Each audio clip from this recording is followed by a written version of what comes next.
We're live on stream and on radio in 5, 4, 3. And we are back, folks, here on the Michigan Insider on the Big 1050 WTKA, online at the Big1050.com.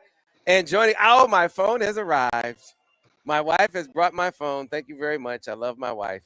I've been without it all morning, and I don't know what I was going to do. It's just feel naked without it. Anyway, we are back here on the Michigan Insider on the Big 1050 WTKA, online at the Big1050.com, live from UTech IT, side of the best March Madness party in Washtenaw County. And joining us, like they do every single week in the 9 o'clock hour, my friends, my pals, my comrades from MGoBlog for the MGoBlog Roundtable. They're with us again. Guys, how you doing this morning? Good. It's the best day of the year. I hear you, sport. man. Yeah. My previous job, they used to circulate a memo on this Thursday reminding people that you need to pay attention to work and not watch basketball. That has not happened to me at this job yet. Well, I always start off with the pleasantries, giving each of you a chance to, get your hello in. For Craig, it's never just hello. Sorry. It's always something more. So, Craig, how are you this morning? Some might say something completely inane. I might say completely inane. No, I'm really happy to be a comrade. I haven't been called a comrade in a long time. So I'm happy. Thank you, Sam.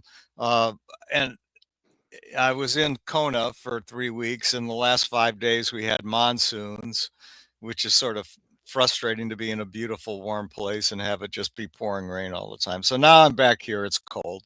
It's all good. I bring the bad weather.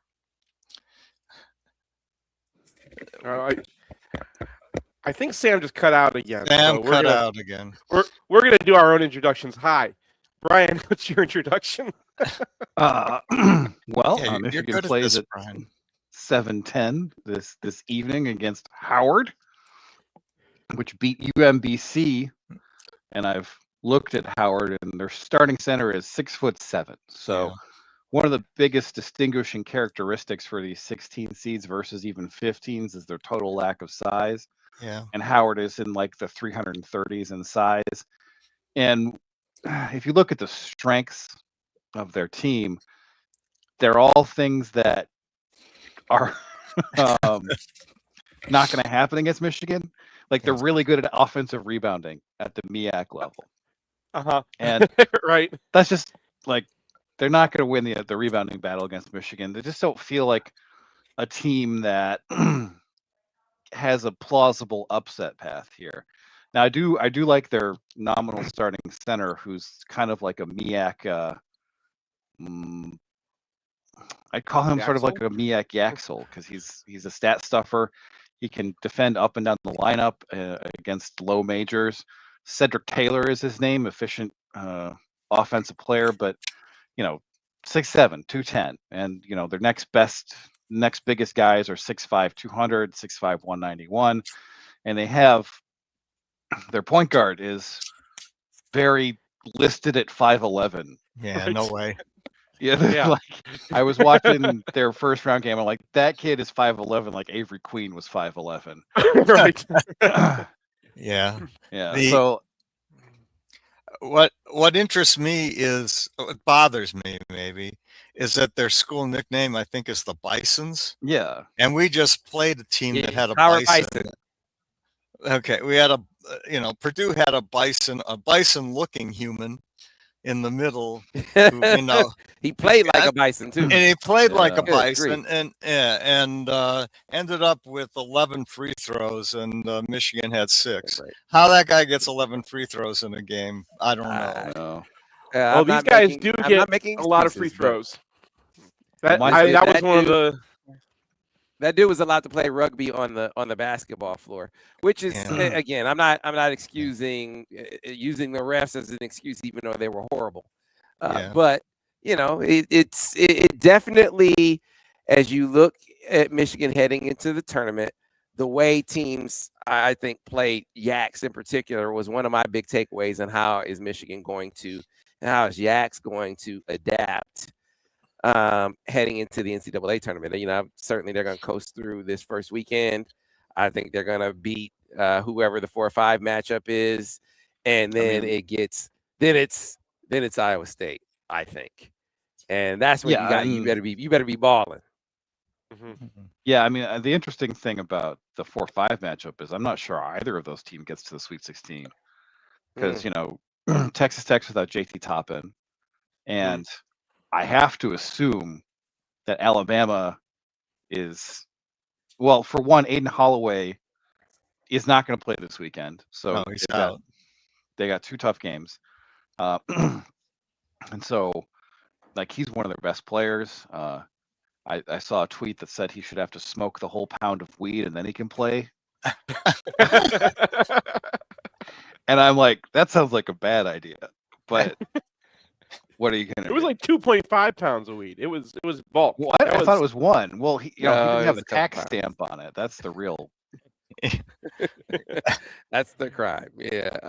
That was Costco levels of weed right there. Yes, indeed it was. I'm curious you guys' takeaways from the tournament as it relates to this team. I mean, any different feeling about them or what they need to do better in the tournament than you had before they went into the Big Ten tournament? Your thoughts just coming off of that?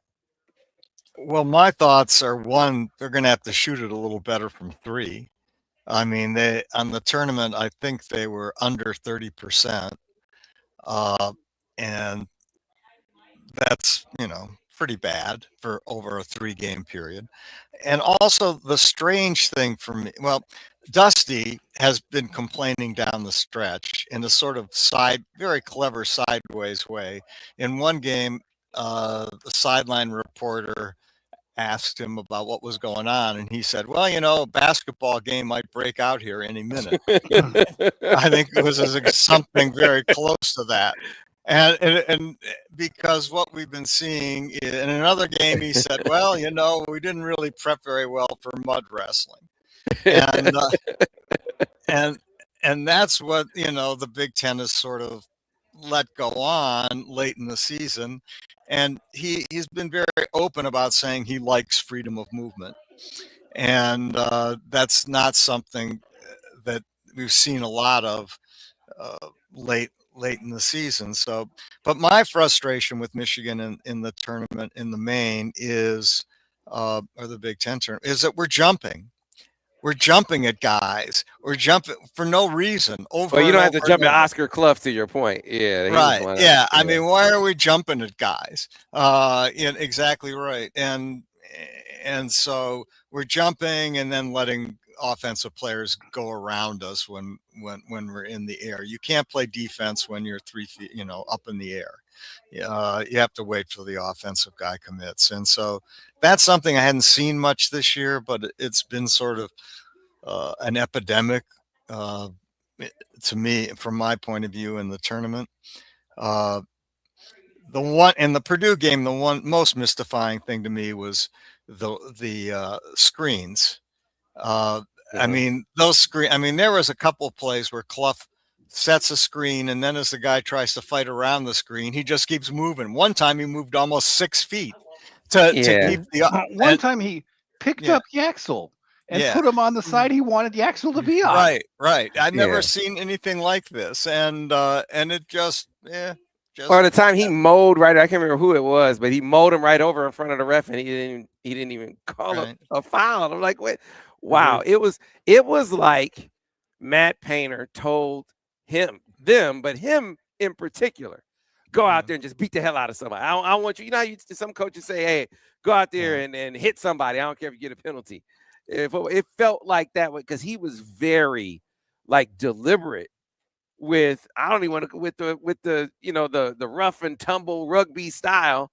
It's like, man, it definitely got to the point where Michigan was complaining to the refs about it, understandably upset. But when in Rome, you gotta adjust to the way the game is being called. Unfortunately, it's being called like rugby that day. I mean, Michigan didn't have enough big galoots to play it like that, right? Like that guy is an oaf, and I mean that sort of complimentarily. Like he's a real oaf. Hear you. And like how Craig will call people brutes. brutes. Yeah, He means it as a compliment. And I I do. feel like Oscar Clough is an oaf, and Michigan just didn't have enough oafs to compete when the game's going to be called like that.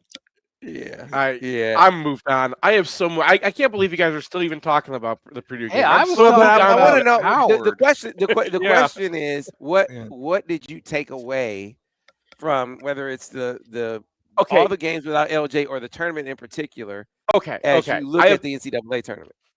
I do have one thing, and it's more from the Wisconsin game. The Purdue game, I think I just write off. In the Wisconsin game, they were helping a lot. And I think that Michigan just decided, hey, these guys beat us at the rim last time. We are not going to get beat at the rim. So they kept on bringing help, and then that, I'm not expecting their shooters to go 6 of 10, but I do expect them to have better contests on guys that are shooters on the outside, and that's going to be very relevant against the teams that Michigan has in their bracket. We're going to get St. Louis probably in the next round. I don't really think Georgia's that good. And that's a team that that's remember the Indy State a couple of years ago where they were 5 out and they were just like that's who they even got like that Avila guy that speaking of oafs that dude He's not an oaf. He's a wonderfully skilled guy who looks he does look like an oaf, that's true. He looks like me. He looks like Seth Fisher out there. He's just like a gum nut out there who shoots threes and sits in the corner. And then, the thing I really respect some of the players in that team, but you're going to have to be able to play 5 out. You're going to play 5 out defense against that team. Yeah, go ahead. I was just going to say, I disagree a bit on the Wisconsin thing. Wisconsin beat us in the first game when they were, I think, 15 of 32, something like that from 3. And then they shot 57% from 3. It was not a good performance. Yeah. And they came back and I think they made 16 threes in this game. And I didn't feel like Michigan wasn't checking the line. In fact, they made some remarkably difficult threes that were checked. So, and Wisconsin is a good shooting team from 3. There's no question about it, but they're not that good. They weren't that good over the course of the year. So to some extent, I just felt like we got caught with randomness in both of the Wisconsin games. So they shot it great from 3. We don't shoot it at all from 3. We still somehow managed to win the game because one team is much better than the other. Yeah, they were hyper focused on Boyd and Blackwell, and understandably so. And they made that duo inefficient in that game. And I think that if you want to look at a difference when you aren't at your best, you made their best guys, not efficient as efficient as they were in Ann Arbor, and that's enough for the margin of difference. For me, I just always feel like defensively they'll find an answer. They'll find a way. They're going to be in games every game because they'll figure some things out defensively at some point. Offensively, when it comes to, hey, someone has to take over. Someone has to be the guy. Scott Bell said something earlier this week. He said, Michigan has been a democracy all season. I thought that was a great description. And talking to Yaks after the loss to Purdue, he's like, I wanted to be that guy who could, I tried to take over, and he did. He did some really good things. But boy, there were times earlier in that game where he has Braden Smith on him in the post or Fletcher Lawyer on him in the post, and you're like, hey, you got to make sure you get him the ball. This is not a time to be a democracy. When he has a mouse in the house, you got to work it to your guy. And I think for me, that's a big takeaway is how much of an emphasis can that be for this team in the tournament, him being able to take over games if he has to, and his teammates sort of forcing that issue in ways that we didn't see them force it in the Purdue game. And then him doing his part, like working without the basketball. And thinking the Ohio State game, he said, I just saw how they were playing me. So I just said, I'm going to stand in the corner. Can't do that. You can't let how they play you take your alpha out of the game just with showing you a little extra attention. So how they do Yaks offensively to me was my big takeaway. Yeah, and like he had something like 10% usage in one of the games, and you're like, this is not the time of year for, I mean, Yaxel to defer as much as he has been. And I've loved how he's played this season. He's not coming in as the superstar who's going to take over the game, and Michigan hasn't needed that.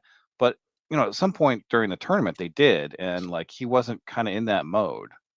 And I think that's kind of something that, because there's going to be a moment Michigan just needs him to be a superstar, and he's got to step up at that moment.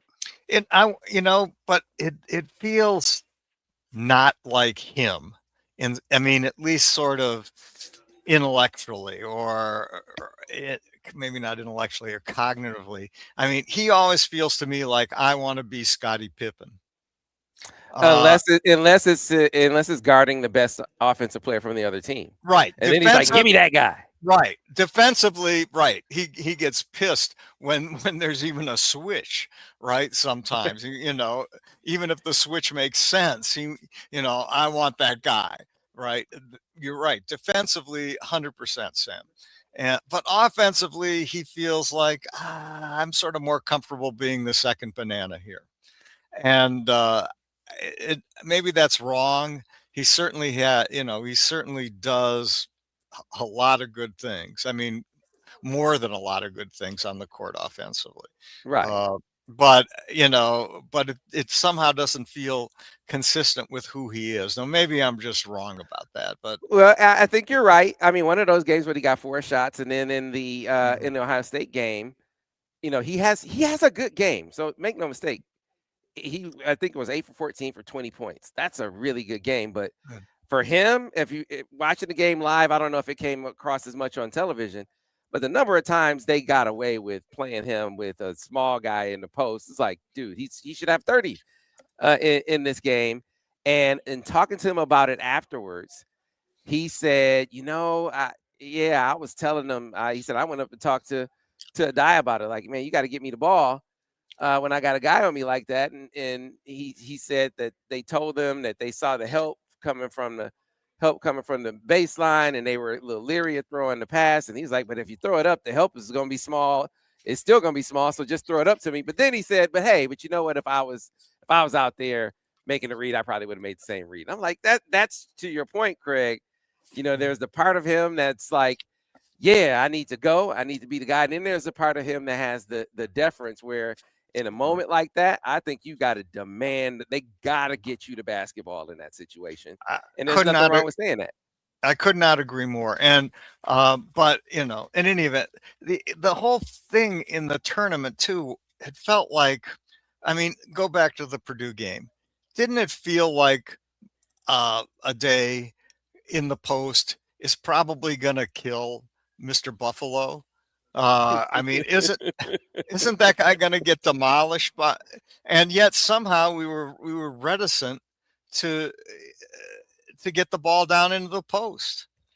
We didn't seem like Michigan tried hard enough, whether it was Yaks on being guarded by a 6'4" guy or Mara, down in the post. It just felt like they weren't really comfortable. They start off the tournament putting the ball down to Rez and having him try to go one-on-one. And I think that Michigan, when they were, they're drawing this up, they thought the Johnson, because one of those bigs is going to get a smaller guy on him. And I think they figured Rez was the guy. And they got a couple of those times, but, he was taking fadeaways. He was just not really himself. Like, remember Maize against Illinois? That's the guy you need. And I was very disappointed in just like his overall play. His defense wasn't where it normally is. Yeah. People were talking about how he doesn't look like he's switchable anymore. He is switchable. We've seen him do that. We've seen him guard guards. Maybe I'm reading the idiots, but I'm responding to like everyone got very critical because like you open the crack and the floodgates open. Yeah. But Rez is definitely going to have to play better in the tournament. I think he will. I think it was just kind of maybe he just got a little tired in the 3 games in a row or whatnot right after Illinois, and I think that the best version of him makes everybody feel he and Yaks play off each other, and Mara as well. Like when one guy starts getting amped up, the next guy starts doing things, and the next guy starts doing things. And when this team plays the best, it's because those bigs are amping each other up. I think the guards are basically who they are. Interesting. Did anyone happen to watch the Howard game last night? Howard UMBC? Mm-hmm. I mean, I saw parts of it. Yeah, I mean, I like Howard. I mean, given their obvious limitations in that, you know, they got a 6'7" center and no real other size. They have a 6'10" guy, but he doesn't play, I don't think, very much. No, but he's from Lithuania. Yeah. And I love the idea of like a different world episode focused on the freshman big from Lithuania ending up at the HBCU. Yeah. Well, you know what? I mean, it's not quite a Lithuanian, but you remember first season, Marissa Tomei was on that show. Really? Yes, she was. I didn't remember that. Yeah.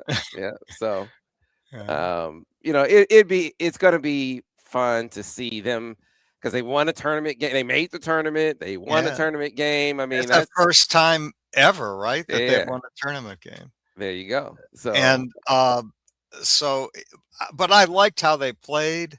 And they're going to be up tempo. They're not going to, you know, it's not going to be what we've seen.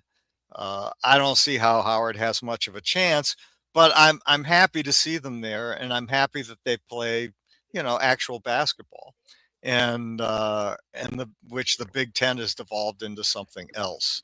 You know, it's funny. We were talking about the reason why I just think they are not gonna be able to fare as well in the NCAA tournament as they did the Big Ten tournament. There's no way NCAA tournament game is going to be called like that, which is why I see people picking Michigan State for the Final Four, and I'm like, in what world does that happen?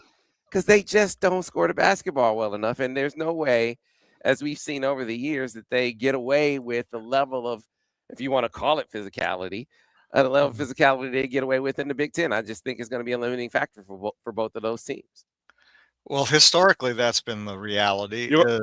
Go ahead, Seth. You want a little hot take? Because North Dakota State's a pretty good 14. I was watching that team, like trying to do my bracket and like trying to like watch every team that I was talking about there. They switch. They play really good defense. They do a lot of things that Michigan State will hate. They've rediscovered the lost art of the floater. So like they're very defense independent. I'm not saying it's gonna happen, but as far as like a 3-14 upset, it's the one that I would pick if I had to pick one of them. I'm not picking any 3-14 upsets this year. But if I had to pick one, just because of the way those teams match up, North Dakota State could get pretty annoying for Michigan State. What do they play Friday?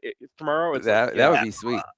Speaking of annoying, did anyone look at that little corner of the bracket where you've got the 3 hothead coaches all sort of bunched together?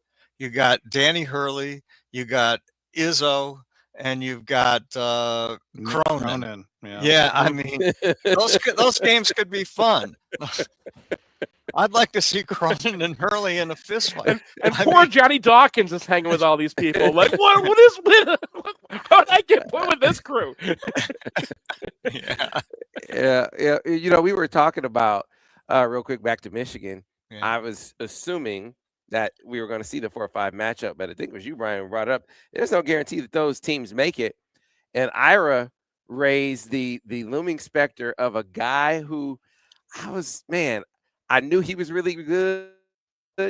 I thought Arkansas had overpaid for what they were going to get. And by that, I mean, I thought that Michigan was going to be able to go and get him in the portal after his freshman season. So I thought they were going to just have wasted money. But boy, was I wrong about Darius Acuff at Arkansas, because that dude has been so phenomenal. He's going to be a lottery pick this year. Yeah. Is he in his first year? Yep. Yeah, he's a Yeah. freshman. Yes. Yeah, he's pretty good. I saw him in an all-star game, an international all-star game that was a really, really good game. And Trey McKinney was a last-second addition to that game. And I had heard about Acuff, and he was obviously quite talented, but he was also seemingly jealous of Yeah. McKinney and Yeah, froze him out. Yeah, It it was- was in Arkansas. Arkansas is the Wisconsin matchup. It's Alabama is the Texas Tech matchup. But Yeah. Arkansas Yeah, and Wisconsin is going to be in an unbelievable game yeah, he's good. in the second round. And Wisconsin, I think they're trouble for Wisconsin because of Acuff, and Wisconsin is trouble, assuming they get past them, which I think they will. They're trouble for Arizona. Yeah, Love the way Arizona has played of late. More bullish about them now than I was before by virtue of, hey, Michigan is a little less, Duke is a little less, Arizona is the same squad. And that game that they played against Iowa State with the buzzer beater, they're the team right now that I understand why people are saying they're the best thing going, but they're going to have their hands full with Wisconsin, I think, personally. Anyone who faces them will, with their guard play. So a lot of intriguing matchups to talk about. We will get into more of those, but I wanted to make sure that I mentioned the breaking news that's been all over the screens. Ira came up with his phone. So Cade Cunningham out for an extended period of time with a collapsed lung. Oh, geez. Yeah, collapsed lung. Collapsed And he was diving for a loose ball. I mean, all the coaches that say, "Hey, get on the floor." Your star dove on the floor for a loose ball, and a dude jumped on, and he gets a collapsed lung from it. So that's Wow. talk about bad luck, man. So And see how long is he out for? Is he? they said extended period. They didn't say they didn't put a number on extended period. This it could say 4 to 6. No, I don't know. So we'll see. But that is the breaking news. Cade Cunningham out for an extended period with a collapsed lung. We need to get to a break. We'll get back over to the NCAA tournament talk when we return. More MGoBlog Roundtable here on the Michigan Insider on the Big 1050 WTK, online at thebig1050.com, live from UTech IT. We're on the radio. Sam, I got a question for you that I've wanted to ask, and it's Billy Donlin got hired this week, right? At Oh, it did? At EMU. He's the new head coach at EMU. Let me Yeah, it was funny. I got a heads up it was going to happen because I really? met one of the guys on EMU's committee who were like deciding who the coach was going to be. Yeah, I found him to be very personable. I had chances to talk to him several times and liked him a lot, but I could never figure out why he left. Is there another USB? To go to Northwestern. I wonder, yeah. I mean, anybody have any instinct on that? It never made any sense to me. And he was only there for a year, I think, and then he was gone, or maybe 2. Is there another USB port on the computer? One I'm using is to connect. Oh, okay. Yeah. Oh, my camera. Well, We're just right. Let me mute reason myself. with Sorry about that. With the laptops and the Hey, webcam, just for some Brian, reason wants to disconnect. I don't get it. Yeah. Does the does this affect the conservation of vibes? Does that extend to Detroit sports? So like if the Pistons lose their best player and Not the for Red me, Wings but like perhaps for other screw their people. chances of being in the playoffs after they were the number 1 in the East for a time during the season. Yeah. Like does that mean Michigan's going to make a run in March? Yeah. Yeah, they'll make a. I mean, I assume Yaxel is okay on that ankle sprain. Have you heard? Has there been any noise on that? When he met with media yesterday, he said he was fine. He was going to say that anyway, but I think it might be good if they don't have to play him. Low ankle sprain is okay. Low ankle sprain I is what know. happens when you're hiking and then you finish the hike and it might be an orange the next day, but then it's fine a couple days later.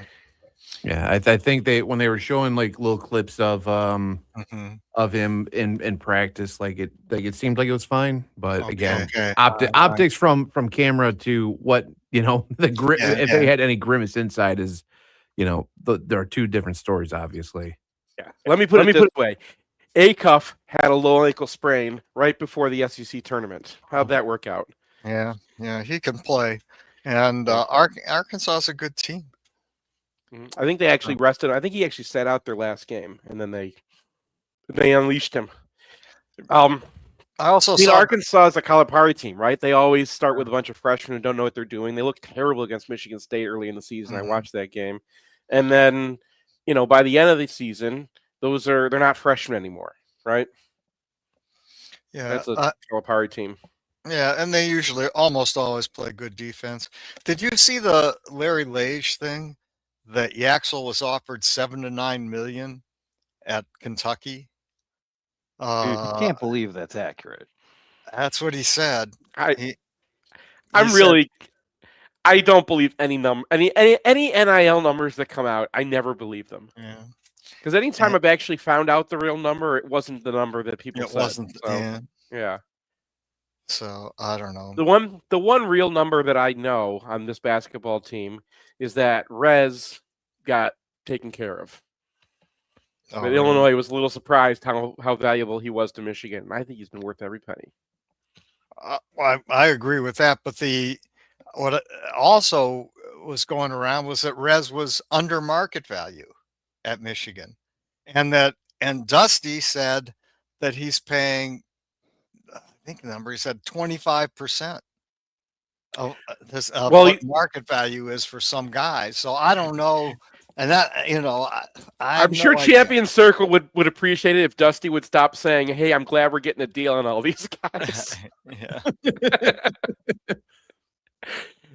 But yeah, I think Michigan does.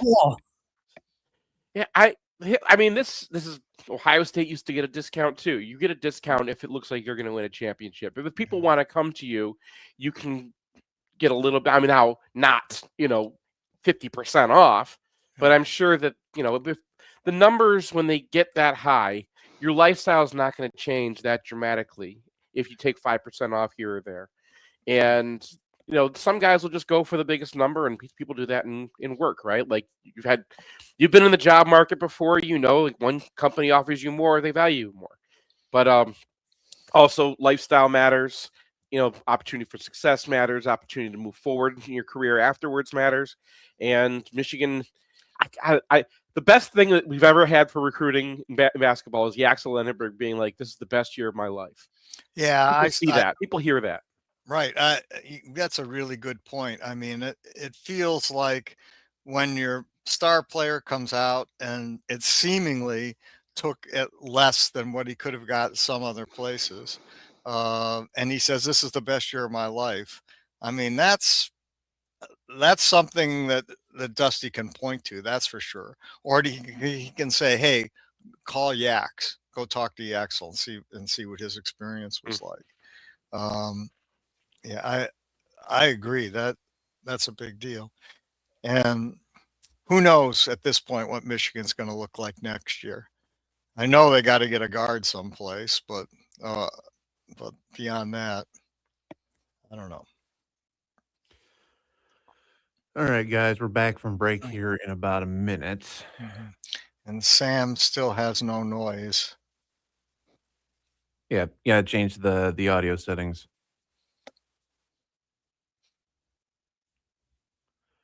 If it ain't one thing, it's another. Yeah. You got me? Now yes, now I got you.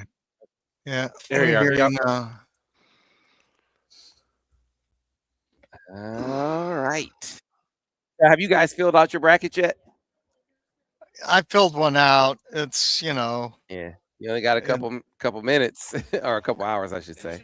I filled one out. I had 3 or 4 in the preliminary round, so that's pretty. I mean, I put so much time and effort into that tool that I make. It's incredible. I know, and when I'm done with it, I feel terrible making my bracket because it's like, oh, well, the attorney thought of this and they already, created the matchups that there's not a whole lot of really good upsets that I found with it. And it used to be great. I used to be able to find 3 or 4 first round upsets that I'd be like, yeah, there we go, that one. Yeah. I think the only one that I really liked was Hawaii over Wisconsin. You mean High Point? Yeah. But we're coming back from break right now. Yeah. All right.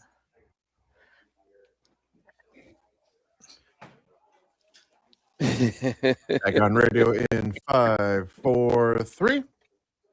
And we are back, folks, here on the Michigan Insider on the Big 1050 WTK online at the Big1050.com, live from UTech IT, site of the best March Madness party around. They are, of course, what they do normally is they are, when it comes to all of your IT needs for whatever your business is, they can serve those needs, copiers, networking, whatever you have to have happen from an IT perspective for your company, they can take care of here at UTech IT. But someone said they thought I went off camera to cry about Kate. It's No, definitely that was our producer Eric that went off camera to cry. We got very vocal about it.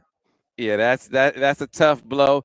And so Ira said in the break, or showed me in the break, that typically collapsed lung is anywhere from 3 to 8 weeks. So, that's and then you got to get in shape and get ready to get back. So the Pistons and the Wings having injuries down the stretch, with Larkin and someone else, Cobb. I don't know. Cobb, yeah. I went to the Wings game and all the Michigan guys were injured. Cobb was out, Larkin was out, Beecher was out again for Calgary. I was like, where are my dudes? Yeah, there you go. Yeah. So guys, I asked you in the break if you have filled out your bracket. Let's just start off first with how far do you each have Michigan going? Well, I have one bracket that has Michigan winning, but I do that every year.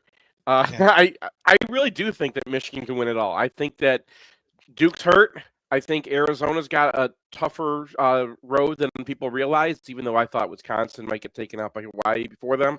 But Gonzaga's always going to be tough in the tournament. And, Michigan's got to get past Iowa State, but I think that they're pretty focused on that. And I'm not that concerned about some of the other teams on the way there. So Michigan gets to the Final Four, and I like that. I like Michigan against those Final Four teams. I just think that that's is the kind of team that could really do it. Now, I'm not saying I pick Michigan against the field, but if you ask me which of these teams that are going to win right now, there's 3 that are really heads and shoulders above everybody else, and I like Michigan out of those 3. I picked Michigan in my bracket too. Did you say real quick? You said you had High Point being a problem for Wisconsin. Is that what you said? That wasn't me. That wasn't me. High Point. Well, yeah. I have Hawaii being a problem for Wisconsin. Hawaii. Yeah. Okay. Hawaii, who are old. They're all like 7th year seniors. They're like very BYU-ish. They're like all dudes who are like 7th year Hawaii seniors. plays Arkansas, though. So unless that's true. Yeah. Different red team. Different red team. Yeah. So Craig, you said you have Michigan going all the way too? Yeah, I do. I think all in all, they're the most complete team I've seen this year, and they can play defense. Now they're going to have to play better than they did in the Big Ten tournament, but I think they can. And there's no one that looks markedly better. So to me, I put them in. Now again, like Seth, I'm not picking them against the field, but if you look at every team and what their bracketing is, I decided Michigan was going to be my winner this year. As an upset team, I kind of like BYU, but that's a long shot upset team, yeah. But I can see them getting past. What do you think about Gonzaga? Because Huff is not coming back, right? I mean, I haven't seen any updates to know for sure, but he's missed like 2 months. Is he really going to come back for the tournament? I don't know. I think I'm skewed by the 40-point win we had over them, which made me feel like this team maybe is fragile. So I don't know. They are, but Gonzaga is going to be better in the thing about Gonzaga when they go through the WCC. This is their last year there. Every team is built to get a win over Gonzaga because that defines your program if it happens. And it did happen this year. They did get an upset. And then, St. Mary's is just built to like grind them down. Everybody is just like so focused on Gonzaga in that conference that when they get out of that conference and you unleash them in the tournament, they can get really good. Now, this is not a vintage Zaga team where they're just like going to out-talent you. Michigan's the vintage Zaga team this year, if anyone is. But these guys play a lot better defense than I think people than they get giving credit for, and I'm liking them because I think that everyone's picking them to get upset along the way. And when I'm making a bracket, my favorite thing is when everyone gets really behind an upset that's really 30% to happen, and then I just wash through with the favorite and get extra points. Yeah. So the update is that they're saying that Braden Huff could be back for the Sweet 16 if Gonzaga makes it after being out with his dislocated kneecap for 2 months. So but you got to get past BYU to get to the Sweet 16. Yeah, so, I think BYU has a good chance of winning that one. So yeah, it'll be interesting. So Brian, you were the last one. I don't think I got you in. How far do you have Michigan going? They're going out in the Sweet 16 to Akron. Probably not. Can I say something though? Yes. What's that? Stop putting Texas in the tournament. It's bad. They don't deserve it. Here are Texas's top 50. Let me correct that. Top 200 non-conference wins. NC State. The end. Is that right? That's it. That's Great the only story. team in the top 200 they beat in the non-conference schedule. They lost to Duke. They lost to Virginia. They lost to UConn. They lost to Arizona State. Then they went 9-9 in the SEC and went out in the first round of the SEC tournament. That is not a tournament team. So I don't care what Webb says. Texas did this last year, except it was worse because they did nothing in the non-conference and they were 6-12 in SEC play, and they still put them in the tournament. Stop putting Texas in the tournament. And this didn't connect for me. Why? And you know who they beat in the first 4? NC State. So why are they in? What do you think? What's going on? I don't know. Money. Because they beat some SEC teams, I guess. They went 9-9 in the second best conference, but they did nothing in the non-conference schedule. Nothing. Yeah, Stop I gotta tell you, tournament. the bubble was terrible this year, which would have been a great opportunity just to like invite some, a few teams that were the bubble was terrible. Put in San Diego State. We don't need like the 8th place team from the SEC that did nothing in the non-conference in the tournament.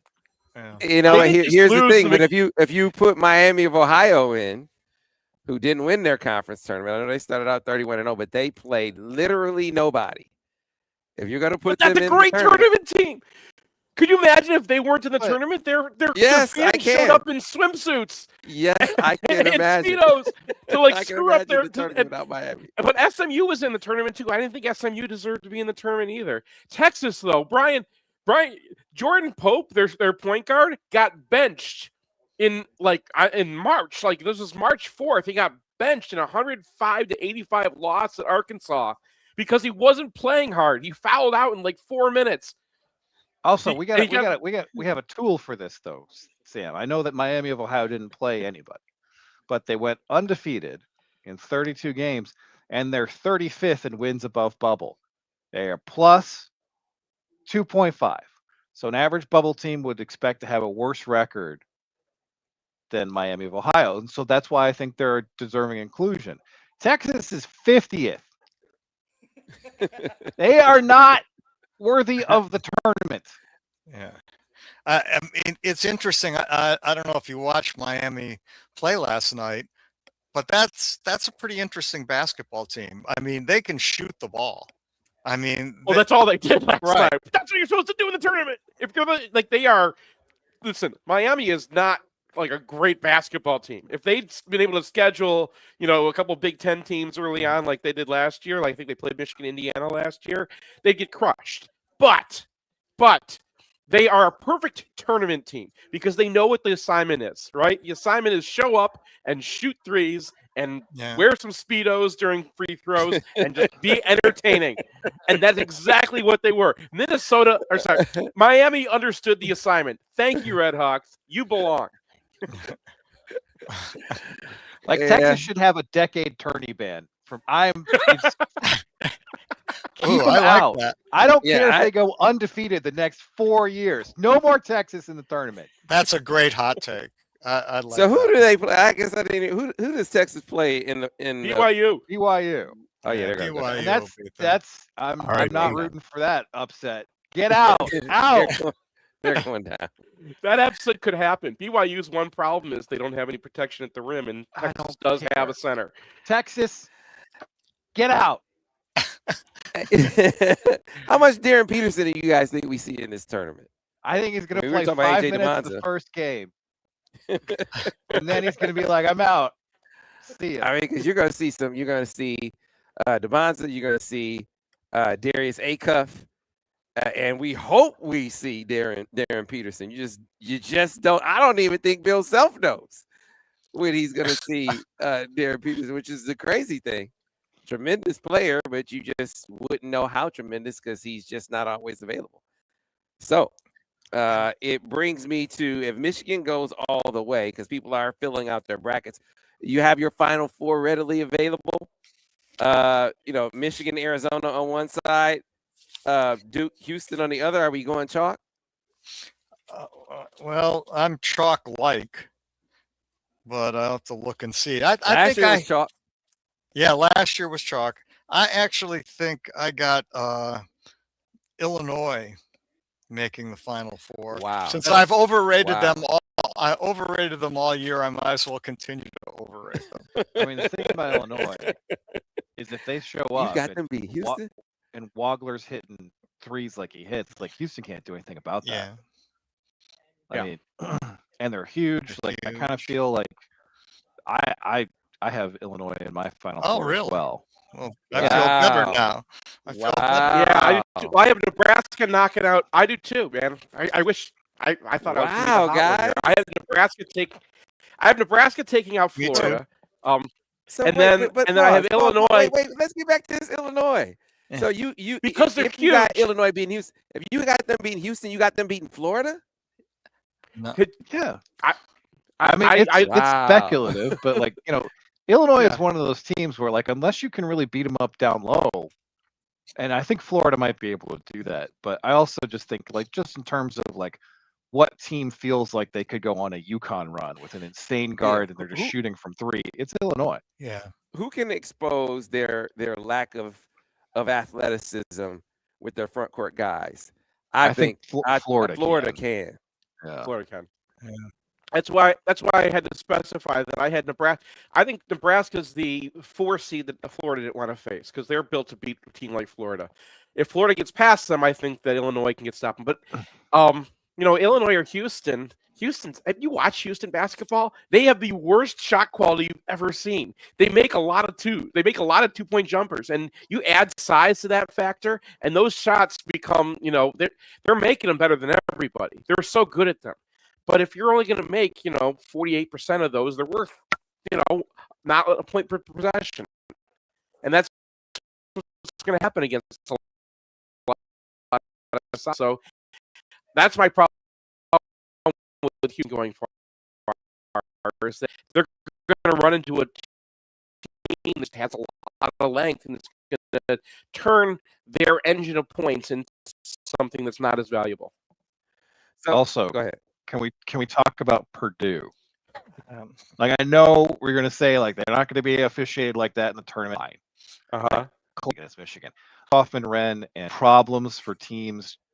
So if you're final against Purdue and they're running their pick and roll, and Kaufman-Renn is taking that float from the free throw line that goes in every time. I don't know.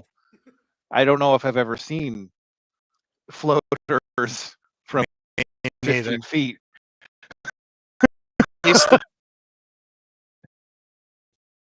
He's the best.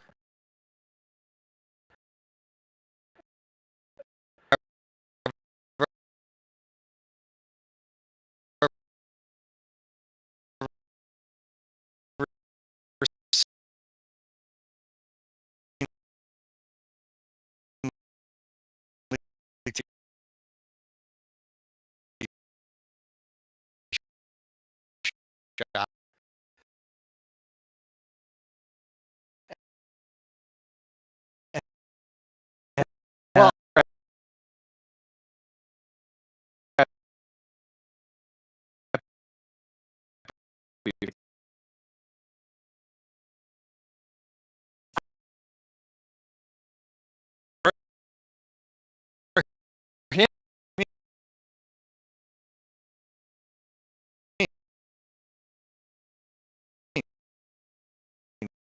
other